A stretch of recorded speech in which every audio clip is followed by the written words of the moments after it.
So guys, yun guys, so ito yung problema ng motor natin. Yan na. Ayun na. So, kanina okay pa ito, ngayon hindi na. Kahit ano tula ko guys, ayun na talaga. Ayun siya. Awit. Yo, so yun guys, and for this video natin is magpapalit tayo ng rear caliper natin dito sa R150 natin. Yan, papalitan na natin to kasi umiipit na siya. So yung ipapalit natin ng caliper is galing sa tropa natin na caliper galing sa Raider FI. Yun, so let's go. So ito yung ipapalit natin guys, galing sa Raider FI. Yan, may pakas pa ng cord niya. Ito. Tapos yung brake pad is stuck pa talaga. So natambay lang daw to. Try kong gamitin tong bracket na stock niya or yung bracket ko na lang kasi sasagad natin yung axle natin sa swing arm. Yan, so ito is dahil naka-fitting tayo, so di rin naman to magagamit. So mamaya is tatanggalin natin to. Saka magpapalit na rin tayo ng sprocket set. 1440 pa. Yan, so ito yung dalawang bracket guys. Same lang naman yung haba nila. Yan. So pinagkumpara ko lang sila. So ito nga pala yung itsura niya guys. Yan. Kaya ko siya tinabas para masagad siya dito. Yan. So yan. So pinatabasan ko kay Papa yung sa Raider FI guys para makabit na natin. So try ko muna kung goods ba sa Raider card. So sabi naman nila is okay lang naman ba. Yan, so tatabasan na siya. Yan, para yan dito. Ayaw focus. So tatabasan na siya guys. So try naman natin it is fit yung gulong niya bago natin ikabit yung sa banjo bolt niya. So let's go. Ito na siya. So may spacer na siya dyan. Ganyan kalaki. So medyo masikip na naman to. So medyo kumano naman yung swing arm ng konting-konti lang. Ayan. So bago natin siya i-lock is so, palitan muna natin to ng sprocket na binili natin. Let's go. Yung sprocket set. Ay, let's go. Ito yung luma guys. Ito naman yung bago.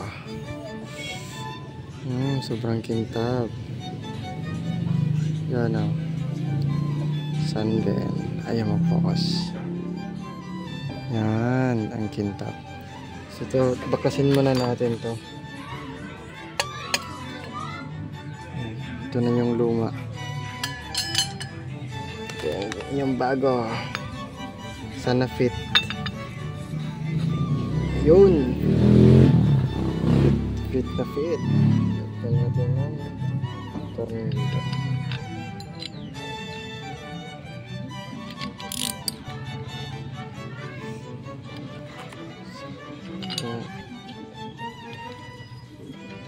Last.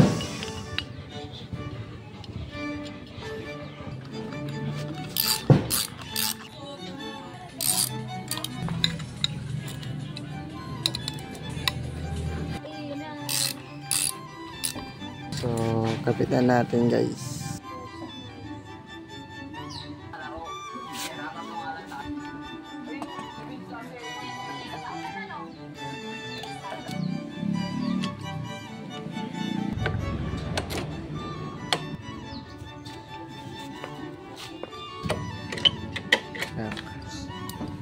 Ito natin ng 8mm.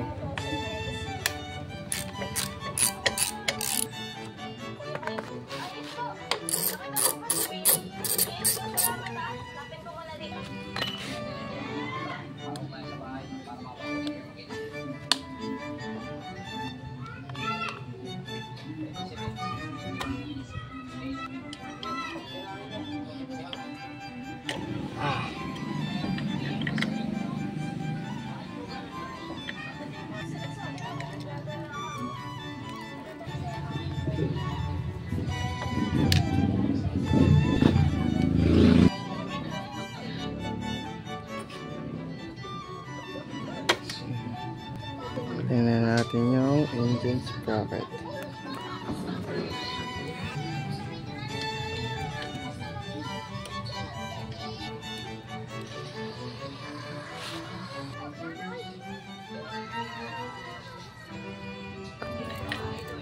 Ito na. Engine sprocket. Sunben. Kita. Sunben. Let's go. So, kapitan natin.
So, kinabukasan na and sinubukan natin ikabit yung caliper na pang redirify galing sa tropa natin. Yan. So siya nagawang ikabit kasi kailangan pa niya ng spacer na mas malaki kasi yung sa redirify ay medyo maliit. Yan. Siguro mga 1 inch na spacer yung kailangan para makabit siya.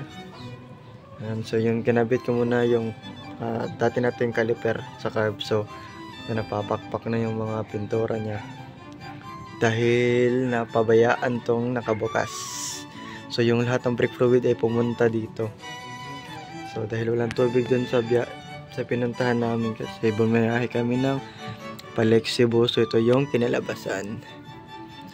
Napapakpak. So repaint natin to soon. So ito na sa radar, guys.